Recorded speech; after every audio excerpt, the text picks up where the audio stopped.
اسلام آباد کے پیمز اسپتال سے دل دہلا دینے والی اور انتہائی افسوسناک خبر۔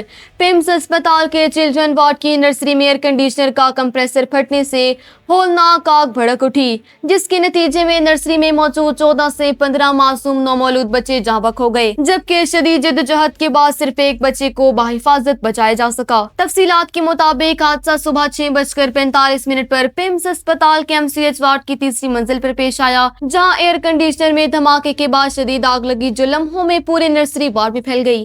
ریسکیو حکام کے مطابق اطلاع ملتے ہی فائر بریگیڈ کی 6 گاڑیوں اور 4 ایمبولینسز نے موقع پر پہنچ کر امدادی کارروائیوں میں حصہ لیا اور آگ پر قابو پا کر کولنگ کا عمل شروع کیا۔ ہسپتال حکام کی رپورٹ کے مطابق حادثے کے وقت نرسری میں کل 16 نومولود بچے موجود تھے۔ آگ اتنی شدید تھی کہ 14 سے 15 بچے مکمل طور پر جھلس کر جاں بحق ہو گئے، جبکہ محض ایک بچے کو ہی زندہ نکالا جا سکا۔ واقعے کے فوراً بعد MCH وارڈ کو سیل کر دیا گیا ہے۔ دوسری جانب متاثرہ معصوم بچوں کے والدین نے شدید غم و غصے کا اظہار کرتے ہوئے الزام عائد کیا ہے کہ جس وقت AC کمپریسر پھٹا اور آگ لگی، اس وقت عملہ انکیوبیشن سینٹر میں موجود نہیں تھا۔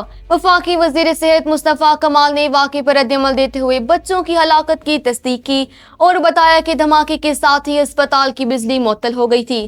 انہوں نے کہا کہ DG ہیلتھ اور سیکٹری اسپتال میں موجود ہیں، جبکہ وہ خود بھی کراچی سے اسلام آباد پہنچ رہے ہیں۔ ادھر وزیر اعظم شہباز شریف نے اس افسوسناک اور دردناک سانحے کا سخت نوٹس لیتے ہوئے اعلیٰ سطحی فیکٹ فائنڈنگ کمیٹی تشکیل دے دی ہے، جس کی 24 گھنٹوں میں رپورٹ طلب کی گئی ہے۔ اس کے علاوہ ضلعی انتظامیہ نے ایڈیشنل ڈپٹی کمشنر کی سربراہی میں بھی انکوائری کمیٹی قائم کر دی، جو غفلت اور آگ لگنے کی وجوہات کا حتمی تعین کرے گی۔